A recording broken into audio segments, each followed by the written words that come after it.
Mendengar itu, Katie segera mengikuti perintahnya. Pada saat ini, di hadapan mereka, wanita cuek sepertinya berubah menjadi seorang gadis yang patuh. Di saat mereka memijat bagian leher Krusno, jarinya secara tidak sengaja menyentuh tangan Katie. Katie tersipu malu dan wajahnya memerah. Ini adalah perasaan yang belum pernah dia rasakan sebelumnya. Tak lama kemudian, mereka sudah berhasil mengumpulkan seluruh gumpalan darahnya ke bagian perut. Dia mengeluarkan jarum setebal 3 mm dan menusukkannya ke perutnya. Pada saat yang sama, dia juga menepuk dadanya dengan teknik khusus. Hanya dalam 1 menit, Krusno tiba-tiba membuka mulutnya dan memuntahkan seteguh darah kotor. Kemudian, dia perlahan membuka mata dan melihat sekeliling. Apa-apa denganku? Sudah bangun. Krusno sudah bangun. Dokter muda klinik Kaito berhasil menyembuhkan pasien stroke. Ternyata ada orang bertalenta di balik klinik Kaito. Terdengar tepuk tangan yang meriah dan semua orang memandang dokter muda itu dengan kagum. Di sisi lain, George tercengang. Pengobatan tradisional sekali lagi telah menciptakan keajaiban dalam sejarah kedokteran. Apakah pengobatan tradisional benar-benar lebih hebat daripada pengobatan modern? Keyakinannya terhadap pengobatan modern runtuh dalam sekejap. Dia tidak bisa tahan lagi dan langsung lari keluar. Bensu menangis kegirangan, "Ayah, kamu baik-baik saja?" Krusno memandang Bensu dan memarahinya, "Bajingan, aku tidak mempunyai anak dan cucu yang tidak tahu balas budi sepertimu." Dia tidak tahu bahwa dia sudah tidak sadarkan diri selama 2 hari. Dia mengira bahwa saat ini adalah hari acara peresmian dan Bensu meminta polisi untuk menangkapnya. Dia juga tidak tahu bahwa Reka yang menyembuhkannya. Bensu tampak canggung dan tersenyum pahit. Reka berkata, "Ayah, ayo kita pulang." Bensu mengangguk, "Ayo." Astina melihat sosok Reka yang pergi dan perasaannya terasa campur aduk. Setelah mereka pergi, Astina berkata kepada Katie, "Katie, Reka juga menghadiri forum pengobatan tradisional. Dia benar-benar menyembuhkan orang lumpuh di hadapan umum." Katie menjawab dengan sedikit kesal, "Tentu saja." Dia sangat kesal karena tadi Astina ingin menyelakainya dengan mengatakan bahwa dia telah memperburuk keadaan pasien, sehingga ekspresi wajahnya terlihat sangat buruk. Astina berkata, "Katie, aku mohon, tolong minta Reka untuk menyembuhkan ayahku yang lumpuh ini." Katie menjawab, "Aku dan Tuan Valkyrie hanya bertemu secara kebetulan, tidak ada hubungan apa-apa di antara kita. Selain itu, kamu adalah mantan pacarnya dan telah bersama selama 5 tahun, seharusnya akan lebih baik jika kamu yang memintanya. Lebih baik kamu yang pergi memohon padanya." Dengan itu, Katie juga pergi meninggalkan klinik Kaito. Kimi dan anaknya tersipu. "Pulanglah." Kimi menghela nafas. Kejadian hari ini benar-benar telah menjadi pukulan yang berat baginya. Astina mengangguk. Mereka berdua kembali ke medical center dan Kimi menurunkan folding door. Meskipun pintunya terbuka, mungkin bisnis medical center juga tidak akan berjalan. Pusat perhatian hari ini telah direbut oleh klinik Kaito. Sedangkan klinik Myogi hampir membunuh nyawa seorang pasien, reputasinya pasti akan hancur. Mereka berdua menundukkan kepala dan diam. Penyesalan telah menenggelamkan mereka. Jika waktu itu dia tidak putus dengan Reka, mungkin kebanggaan ini sudah menjadi milik mereka. Kimi menggosok matanya, jika waktu itu kita tidak meminta 600 juta lagi pada Reka, saat ini semuanya pasti akan baik-baik saja." Astina menjawab, "Ibu, menurutmu, apakah aku masih ada harapan untuk kembali bersama Reka?" Kimi menghela nafas, "Kamu juga sudah lihat, saat ini Reka sudah jatuh di tangan Tokia, mungkin dia tidak akan kembali lagi." Astina berkata dengan ragu, "Bagaimana jika sudah tidak ada Tokia?" Kimi mendongakkan kepalanya, "Astina, apa maksudmu?" Astina menggertakkan giginya, "Tidak ada yang boleh merebut apa yang seharusnya merupakan milikku." Krusno baru putih dari penyakit serius, kondisi tubuhnya masih sangat lemah, dia bahkan masih kesulitan dalam berjalan. Dia melirik klinik Kaito dan ingin meminta Bensu membawanya pulang. Namun, Pada akhirnya dia menyerah akan pemikirannya itu. Bensu ingin meminta polisi untuk menangkapnya. Selain itu, Kimi baru saja menyembuhkannya dan kondisi tubuhnya masih sangat lemah. Sedangkan Bensu sama sekali tidak memperdulikannya. Dia tidak membutuhkan anak sepertinya. Dia terbangun di klinik Kimi, jadi dia mengira bahwa Kimi yang telah menyelamatkan dirinya. Pada akhirnya, dia pulang menaiki taksi. Di rumah, Natsu sedang mengobrak-abrik rumah Krusno. Dia yakin bahwa Krusno tidak bisa diselamatkan lagi dan ingin mengambil warisannya yang berharga terlebih dulu. Namun ketika dia sibuk memikirkan kebahagiaannya itu, Krusno pun kembali.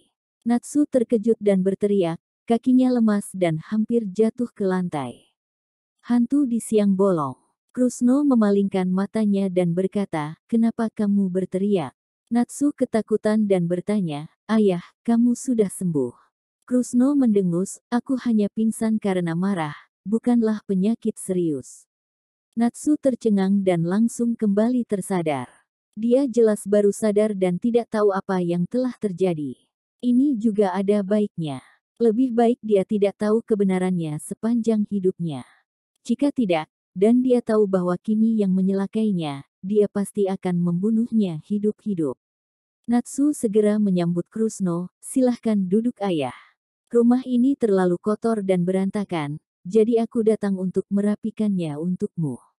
Krusno berkata dengan nada bicara kurang baik, kamu memang tidak punya hati nurani. Aku begitu mempercayaimu, tetapi kamu malah menginginkanku masuk penjara untuk menggantikanmu." Natsu bergegas menjelaskan, "Ayah, aku melakukan semua ini untukmu." Krusno berkata, "Menggantikanmu di penjara adalah demi kebaikanku. Apakah kamu mengira aku sudah pikun?" Natsu bergegas menjelaskan, "Ayah, coba pikirkan baik-baik. Jika aku masuk penjara, aku harus tinggal di sana setidaknya selama 3 sampai 5 tahun. Lalu bagaimana denganmu? Siapa yang akan mengurusimu? Namun berbeda halnya kamu yang masuk penjara. Aku berjanji akan mengeluarkanmu dalam waktu setengah hari." Krusno bertanya dengan kaget, "Apakah ada yang kamu kenal di kantor polisi?" "Natsu, di mataku, kantor polisi adalah masalah kecil. Kamu juga tahu, adik laki-laki Astina adalah seorang prajurit dan baru saja naik pangkat menjadi seorang petugas tetap. Jika dia memberi perintah ke kantor polisi, mereka tidak mungkin berani melawannya." Krusno berpikir, benar juga. Melihat ayahnya sudah berhasil diyakinkan, Natsu merasa lega. Dia tiba-tiba berkata, "Ayah, ada sesuatu hal yang aku tidak tahu harus memberitahumu atau tidak." "Krusno, katakan." "Natsu, setelah kamu pingsan, aku mempercayakan Kimi untuk menyelamatkanmu, tetapi malah dihalangi oleh Bensu. Dia berdiskusi denganku untuk tidak menyelamatkanmu, dengan begitu, dia bisa mendapatkan warisanmu. Tentu saja aku tidak setuju. Aku pulang untuk mengemasi selimut dan spray, dan bersiap untuk menemanimu di medical center agar ayah tidak diganggu oleh Bensu." "Bajingan."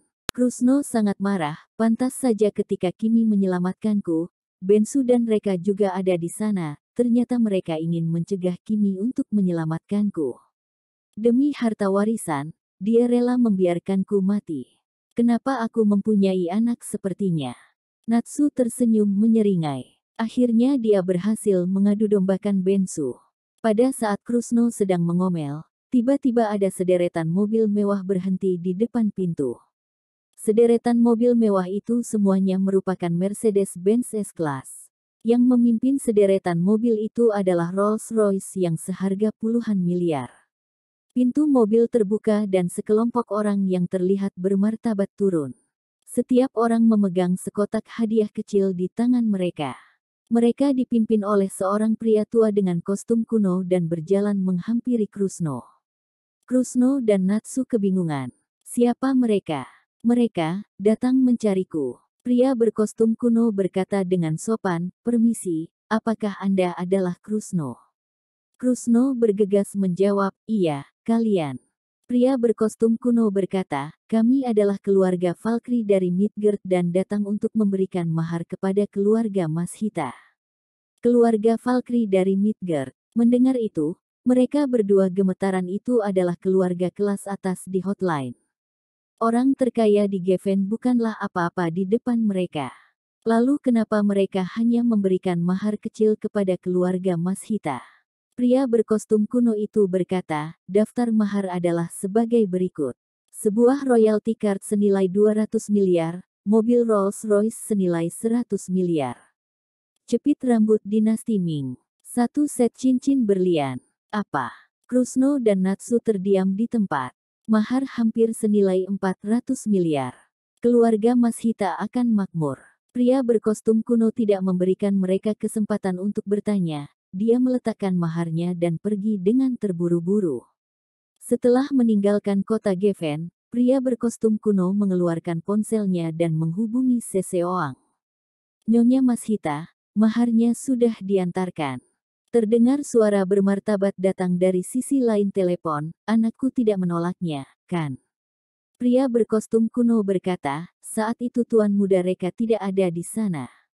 Aku khawatir mereka akan menolaknya. Jadi aku meletakkan maharnya dan langsung pergi. Sisi lain telepon, baguslah kalau begitu. Aku harap anakku bisa memahami niat baikku sebagai seorang ibu.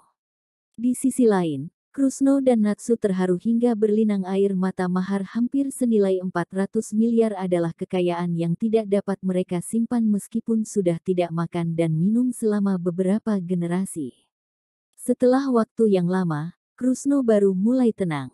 Natsu, menurutmu keluarga Valkyrie dari Midgard memberikan mahar untuk gadis keluarga kita yang mana?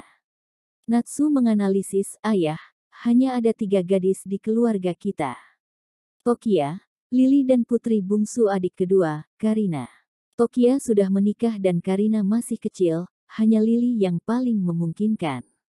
Krusno mengangguk, ya, masuk akal. Natsu menggosok tangannya dengan semangat, pantas saja aku merasa gadis itu terlihat misterius beberapa hari ini, ternyata dia telah pacaran, dan orang tersebut berasal dari keluarga Valkyrie dari Midgard. Kenapa dia tidak memberitahu kami kabar baik ini, aku juga tidak akan menolaknya. Krusno berkata, Natsu, jangan terlalu bahagia dulu, cepat minta Lily kemari. Natsu berkata, baik, aku akan segera meneleponnya. Keluarga kita sudah akan menikah dengan keluarga Valkyrie dari Midgard, bukankah itu berarti seluruh kota Geffen sudah akan merupakan wilayah kita? Apakah Bensu mengira bahwa dia bisa melakukan apapun yang dia inginkan dengan adanya keluarga Eropa? Di mata keluarga Valkyrie dari Midgard, keluarga Eropa bukanlah apa-apa.